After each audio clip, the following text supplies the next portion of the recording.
dal leen ak jàmm ci AGT News chaîne bi leen di jox xibaar yi wér te wóor abonné leen ngir dara bañ leen a raw. AGT News. jërë ngeen jëf ci ànd bi ngeen safoo di ànd ak ñun ci AGT News dal leen ak jàmm tey dafa am benn mbir bu ñu bëgg a waxtaanee ñeel président Bassirou Diomaye Faye ak waa Union européenne yi mu dalaloon am kaddu yu mu fa jot a yëkkati waaye laata loolu faaw rek ñu sàkku ñu aimé vidéo bi partagé ko ngir ñu bëri mën cee jot bu ñu noppee ci loolu dañ leen di présenter trophée bi nga xam ne moom la ñu YouTube yónnee muy trophée wu 100 000 abonnés muy plus de 100 000 personnes yoo xam ne ñi ñi topp ci AGT News muy lu am solo ñu leen ciy jaajëfal yéen ñi nga xam ne saa su nekk yéenay safoo di seetaan suñu ay vidéo di ko partagé di ko commenté ba noppi itam di am ay contribution yu am solo yoo xam ne da ngeen ko ciy daal di def dañ leen ciy gërëm di leen jaajëf lu baax a baax gërëm itam ñi nga xam ne ñoom lañ àndal ci liggéey bi ku ci mel ni Ndeye Coumba Gueye mi ngeen di dégg ci li nga xam ne moo di yenn chroniques yi Fatou Thiam Ngom borom FTN Média mi nga xam ne moom mooy gérer lépp lu ñeel wàllum revue de la presse Mohamed Ñinga mi nga xam ne itam mi ngi ci mbirum technique bi ak ñi nga xam ne ñëpp ñi ngi jàpp ci liggéey bi ñu ngi leen di gërëm di leen ci jaajëf lu baax a baax ki nga xam ni moo di Bassirou Diomaye Faye dafa am ay kàddu yu mu yëkkati jëmale ko ci waa Union européenne ak ñi nga xam ne ñëpp sax ñoo fas yéene jëflante ak réewum Sénégal par rapport ak ay partenariats yoo xam ne fas yéene nañ koo fisale diggante réewum Sénégal ak yooyee réew nga xam ne yàgg nañu di jëflante waaye ñëpp xam nañ ne amul woon mbirum gagnant maanaam nañ doon jëflantee ñoom ñoo ci gis seen bopp ñun sénégalais yi ñu ci am jafe-jafe yu métti yoo xam ne dañ ko daan daal di dund ki nga xam ne moo di Moustapha Diop nekk chroniqueur bu ñu ràññee lool ca Walf TV am taxawaay ci li nga xam ne moo di démocratie réewum Sénégal am na benn jàngat bu mu ci def moom la ñu fas yéene teewlu déglu ko à fond ndax dafa ñëwaat ci yu bëri yoo xam ne Bassirou Diomaye Faye dafa tàmbali di ko defal réewum Sénégal mooy naka la ñuy def ba ñu respecté ñu jox ñu cër fonk ñu teg ñu suñu place te ba noppi itam bu njëkkaan dañuy gis suñu ay président ñu naan daw di xëccu ji waa France waaye jamono ji ñoom ñooy ñëw ñoom waa Union européenne ñoom ñi nga xam ne ñëpp ay nit ñu weex lañ bëgg am collaboration boo xam ne Sénégal da leen di amal njëriñ waaye nag faw ñun itam ñu ciy gis suñu bopp mooy li nga xam ne combat la ñu mosoon koo porté ba waral ñu jàppale woon ki nga xam ne mooy le président Ousmane Sonko et le président Bassirou Diomaye Faye ngeen ñu accéder ci li nga xam ne moo di la magistrature suprême mooy Bassirou Diomaye Faye nekk le 5e président de la République du Sénégal loolee nag tax ñu war a mën a am suñu souveraineté Bassirou Diomaye Faye mi ngi ciy dox ay jéego yu am solo nañ teewlu Moustapha Diop kàddu yi mu ci jot a yëkkati doog a dikkaat ci suñu jàngat bu leen fàttee aimé vidéo bi partagé ko ñu bëri daal di ci mën a jot Moustapha Diop. man de li ma ci njëkk a neex mooy fierté bi may am nekk sénégalais am un président bu tudd Bassirou Diomaye Faye ba mu faloo ba léegi matagul weer muy teg jéego yi muy teg te bi mu teg démb man ma am ci fierté lan moo tax dama seetlu ne fii ci Afrique réew yu bari bu ñu amee njiit bu bees rawatina réew yi nga xam ne France moom moo ko colonisé woon ñu ngi wax les pays de l'espace francophone li ma seetlu mooy bu ñu daan fal njiit bu bees njiit bi bu prêter serment rek fare ca topp day tekki bagage am dem France oui. Président Macky Sall mii keroog bi nga xamee ne moom la falu en 2012 nga xam ne France dañu nekkoon ci élection présidentielle diggante Hollande ak Sarkozy suma juumul defe naa noonu la woon ñu tolloon ci seen 2e tour xamaguñu woon sax kan mooy falu defe naa Hollande la woon non Sarkozy la woon ak Ségolène Royal je ne sais plus mais il faudra vérifier mais li am solo mooy France dañu nekkoon ci élection te pareeguñu sax pour xam kan mooy nekk seen président président Macky Sall jóge fii jël avion dem seeti Sarkozy à l'époque la ñu waxoon mooy Ablaye Wade dafa bàyyi woon ci réew mi benn situation boo xam ne il fallait ñu dem France sinon kon duñ mën a fay salaire yeeg yooyu tey jii seulement li ñu war a seetlu rek ñun ñëpp mooy bi ñu falee Bassirou Diomaye Faye ba léegi bi mu génnee Ndakaaru gi Touba la dem jaar Tivaouane bi mu génnaatee Ndakaaru Mauritanie la dem bi mu génnaatee Ndakaaru Banjul gii la dem loolu nag man dama doon wax ne mooy li normal parce que un chef d'État ci réew mel ne Sénégal soo ko jiitee fexeel am jàmm d'abord ak le voisinage bi nga dëkkal maa ngi fàttali fii keroog wax joo xam ne Abdou Latif Coulibaly mii moo ko doon wax que ni moom dafa jàpp ne président wu Sénégal ses premiers voyages Gambie la ko war a def ak fu mel ne Mauritanie ak yooyu ma ne kon Diomaye dafa jaar ci li nga xam ne pour man dama jàpp ne moo war a nekk li président sénégalais doon def mais li nga xam ne moo tax ma am fierté démb mooy dama doon gis ne tubaab yi dañ doon comporté wu comme ñun ñoo leen soxla est-ce que yaa ngi dégg ñun ñoo leen soxla c'est-à-dire que ñun bu ñu daan fal un président sax fa ñuy toog la ñu toog suñu président dem seeti leen wax leen ay soxla yi nga xam ne suñu réew yi am na ko su ko defee ñoom ñëw jéem koo faj. bii yoon li lay xamal ne am na luy changer mooy tubaab yi ay nit yu yeewu lañu. tubaab yi seen intérêt rek lañ xam. dañu mën a jaamu seen intérêt. avant ñuy fal Bassirou Diomaye Faye xamoon nañ situation wu Sénégal fi mu toll. xamoon nañ lan mooy projet bi Ousmane Sonko porté. xamoon nañ également lan mooy gis-gisu Ousmane Sonko ci diggante Sénégal ak les partenaires étrangers rawatina la France. ak Union européenne boo dee France neel Union européenne. léegi su fekkee dañoo fal président ñoom xam nañ ne defe naa sax même Emmanuel Macron fan ci gën a am na fu ma liir.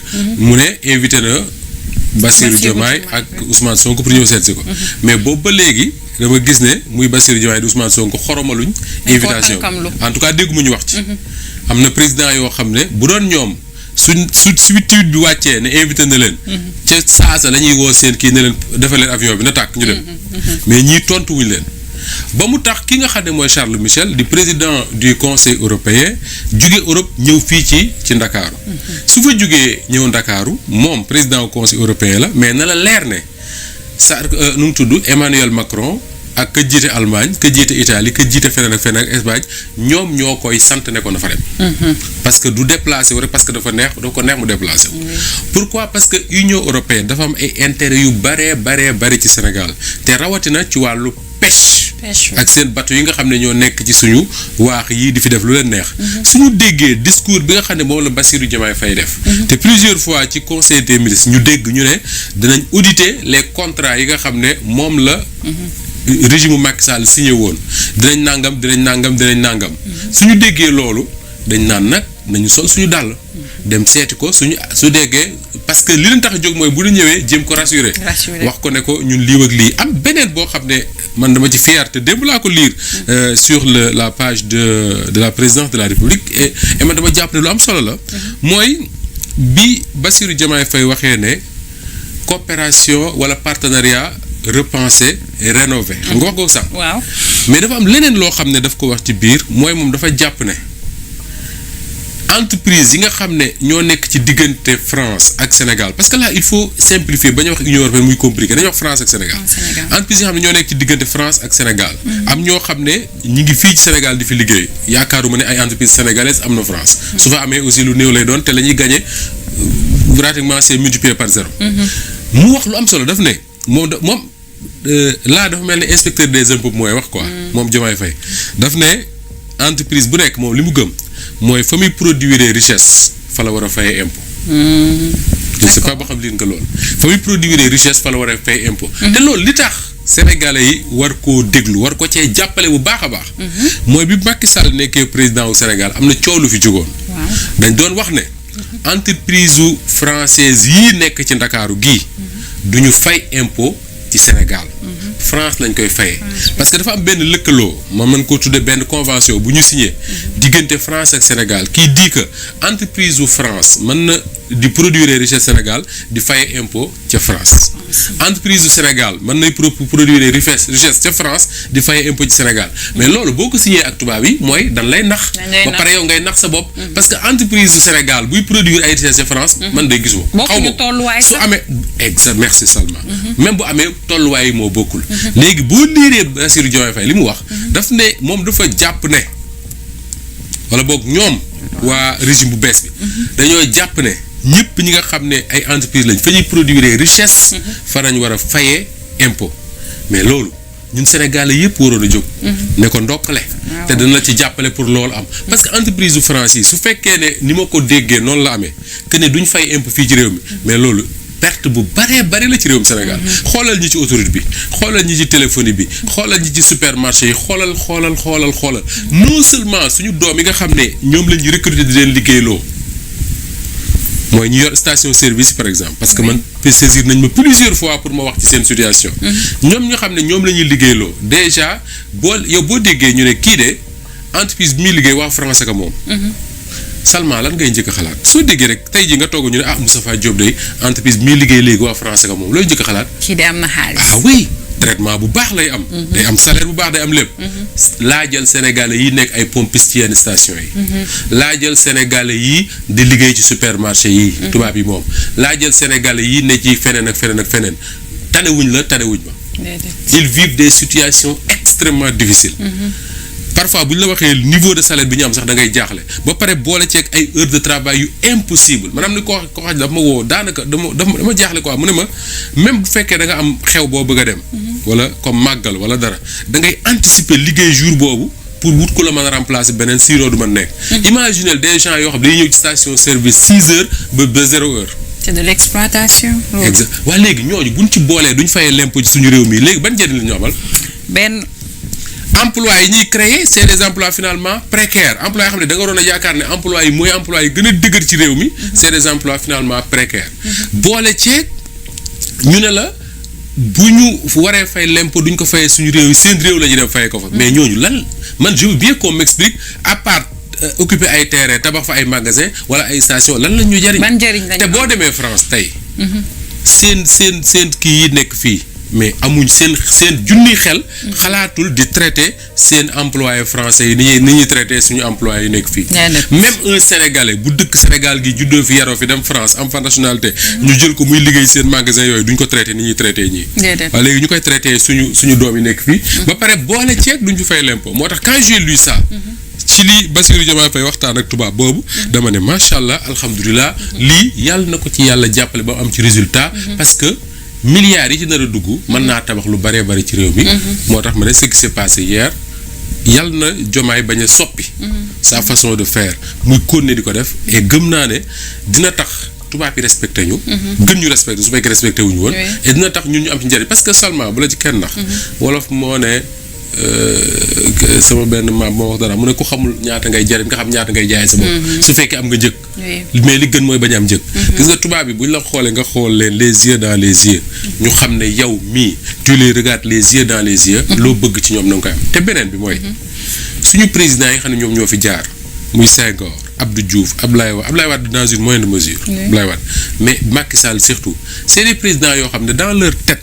dañ ci ancré benn chose mooy lan mooy ñoom seen nguur yi dañu jàpp ne suñ ko amee mu dëgër France tax. France tax oui. c'est-à-dire que dañu jàpp ne ils doivent quelque chose à la France. candidat de la France da nga ko doon dégg tout le temps da nga ko daan dégg même si yàlla si Ibrahima Sène yàlla ko yàlla yërëm. élection présidentielle 2012 entre bi ñuy nekk campagne. la commencé woon di wax ne Macky Sall c'est le candidat de la France. élection yi ñu jàll daan nga dégg ñu naan xaw ma nan ba Amadou Ba c'est le candidat de la France. mais Diomaye Faye mii. moom leer na ko moom. que ni bu doon coobaree France rek. avenue Roume bii avenue tuddee léegi Léopold Sédar Senghor tànkam du fa jaar. bu doon France rek tànkam du fa jaar donc su nekkee président de la République du Sénégal il ne doit absolument rien à aucun chef d'État du monde particulièrement aux Français. il ne le doit rien du tout. il ne le doit qu'à une personne. le peuple sénégalais. ñoom ñi tànn ne moom mooy nekk seen président donc kooku il a tout pour regarder ses partenaires waxuma sax français mais d'autres pays du monde les puissants du monde les yeux dans les yeux parce qu'il ne leur doit rien du tout. bien oui et puis loolu laa seetlu démb ci taxawaay bi parce que man dama gis ni que le français comment il s'appelle tur bi. comme ça Charles Michel. en tout cas il a essayé de le convaincre. di ko jéem a baab bu ñu ko mënee wax ci suñu kàddu. mais lu am solo la parce que avant da nga daan gis que day ñëw lire ay discours am rek dem mais démb da ko doon convaincre di ko baab ci ay kàddu. xanaa bi nga nekk ici da nga jàng analyse du discours. oui. am na benn cours bu ñu fa doon jàngale foofu Abdou Aziz Diop moo ko daan def tudde ko analyse du discours. oui Domingo Mané ma koy ziar moom suñu prof communication. quand tu analyses le discours Salma li nga wax ni mooy li am. c'est-à-dire que. ton bi. les mots qu'il utilise moom mooy chercher à convaincre Bassirou Diomaye. moom mooy chercher à wut lu neex Bassirou Diomaye. mais Bassirou Diomaye fa mu ne ma nga fa. ma nga fa oui. et loolu c'est man pour man ay mbir la yuy changer yoo xam ne ñun dañ koy xeeb mais d'ici quelque temps on verra que ni lu am solo la. bul fàtte ne bi fi Macky Sall waxee Obama ne ko pareeguñu pour daganal. góor jigéen. waa Benno dañoo génne c'est une réponse ferme la ko wax ma ne leen c'est pas une réponse ferme. daf ne ko pareeguñu ça veut dire que ni bon d'ici 10 ans wala 50 ans mën nañ pare. la réponse ferme c'est de lui dire fii Sénégal la. góor jigéen kenn du ko fi daganal. jamais tëjal. réponse ferme mooy ba Ablaye Wade defoon ambassadeur Amérique ba xaw ma nan la tuddoo Bernica xaw ma. ba mu fi waxee xaw ma la Macky Sall Ablaye Wade da ko convoqué palais mu ñëw Ablaye Wade ko bu mu ko déggatee nga génn réew. waaw. loolu mooy réponse ferme. et loolu. ñun buñ ko xeeb. parce que nous sommes un état indépendant. boo xam ne day xeex pour souveraineté am te li koy wane li koy maye mooy ñu xeex pour suñu économie ñu xeex pour suñu sécurité mais également ñi nga xam ne ñooy porter suñu parole muy suñu njiit yi. ñuy def poser acte yoo xam ne yow Salma man ak ñi ñuy déglu surtout les Sénégalais de la diaspora. buñ ko xoolee ne man mii kat je dois être fier de ce président parce que lii muy poser mooy. tout président bu jiite un état indépendant. et loolu pour man c'est lu am solo la. muy kàddu yu am solo yoo xam ne Moustapha Diop jëkkati na ko jëmale ko ci ki nga xam ne moo di Bassirou Diomaye Faye ak jëflante bi muy am jamono ji ak ñi nga xam ne ñooy nit ñu weex ñi ñoom yàgg nañ ñoo noot ñu ngi doon dund li nga xam ne moo di néocolonialisme waaye faw mu dañ rupture bi dafa tàmbali bésu 24 mars bi nga xam ne sénégalais yépp ñoo jug ngir daal di fal seen 5e président indi rupture ci li fi daan am démb par rapport ak li nga xam ne moo war a am tey te muy Sénégal moo war a dëggal boppam ngir mën a concurrencer képp kuy am réew ci àdduna bi ngir ëllëg ñu mën ñoo jox suñu place weg ñu jox ñu cër bi ci war te ba noppi itam doomu Sénégal bu nekk ak foo mënti nekk ñu am respect boo xam ne dañ koy am ci yow comme niñ ko amee ci ñi nga xam ne ay doomi pays occidentaux yi lañu loolee mën naa ni c'est bien possible il suffit que ñu am leader yoo xam ne ñooy jiite suñu réew nekk ñu responsable ñu gëm seen bopp ñu xam ki ñu doon xam itam seen valeur xam seeni valeurs yi doomi réew daal di koy promouvoir ba ëllëg ñu mën cee daal di jëriñu loolu le président Bassirou Diomaye Faye nekk di doxal jamono ji ànd ci ak le président Ousmane Sonko ñu leen ciy ñaanal yàlla gën leen cee dooleel te itam di sàkku ci askanu Sénégal ñun ñëpp nañ leen jàppale leen ci lépp loo xam ne ñoom ñu ngi koy teg ci ay jéego ngir ñu mën ci am réussite ndax réussite Bassirou Diomaye Faye réussite Ousmane Sonko sama réussite la sa réussite la réussite président Macky Sall mi fi jóge la réussite képp kuy sénégalais la ndax moom mooy 5e président wu Sénégal te fii ba 2029 muy neex muy naxari Bassirou Diomaye Faye mooy suñu président ak kaw mënti doon foo mënti woon fare ak itam sa diggante ñoom nu mu mënti woon mel jàppal ne ñooy sa président kon ñaanal leen jàmm ñaanal leen réussite boo ko defee rek ëllëg Sénégal bu amee naataange ñëpp ci daal di jëriñu tàmbalee ko ci yow loolu moom moo di mbir mi kon nañ leen jàppale ci liggéey jàppale leen itam ci def ndànk tey te dal xaar xam ne ñoom bi ñu jëlee mbir yi yàggul kon faw ñu càmbaraat xool yan yoon la ñuy mën a jël ngir mën a génnee sénégalais yi ci jafe-jafe yi nga xam ne moom lañ diggoon ne bés bu ñu jëlee bopp nguur gi lépp dinañ ci fer seeni ay rangoñ te ci loolee lañ nekk di daal di dox lii moo di mbir mi kon nañ ci am taxawaay bu am solo te am nañ mbégte bu baax ci di nga xam ne président Bassirou Diomaye Faye mi ngi koy joxaatee gëdd der bu ñuul di ko joxaat gëdd ñi nga xam ne ñoo di waa réewum Afrique ndax gis nañ sorteem yi mu def ca Mauritanie def ko itam ca Gambie muy lu am solo rawatina nag na nga xam ne noonu la demee ca Touba demee ko itam ca fa nga xam ne moo di Tivaouane muy ay actes yu am solo yoo xam ne teg na ko di wane ni nous d'abord lépp lu ñuy def rek dañ ko tàmbalee suñu bopp kon gëm suñu bopp bu ñu koy woote faw rek ñu delluwaat ñun ci suñu bopp ba noppi doogu mën a xool naka la ñuy def par rapport ak ñi nga xam ne ñoom la ñuy woowee nit ñu weex ñi ndax yàgg nañ ñoo noot yàgg nañ ñoo téye ci foo xam ne ñun duñu mën a noyyi duñu mën a dund li nga xam ne moom moo di aafiya par rapport ak yeneen réew yi ni ñu koy defee ci àdduna wërngal képp lii mooy jàngat bu gàtt bi nga xam ne fas yéene woon nañ ko def par rapport ak kaddu yi nga xam ne Bassirou Diomaye Faye yëkkati na ko posture bi mu am ni muy doxalee lu ñeel wàllum politique am ak rupture bi nga xam ne sentir nañ ko waaye itam kenn du Moustapha Diop ak analyse bu pertinente bu am solo bi nga xam ne def na ko. AGT News.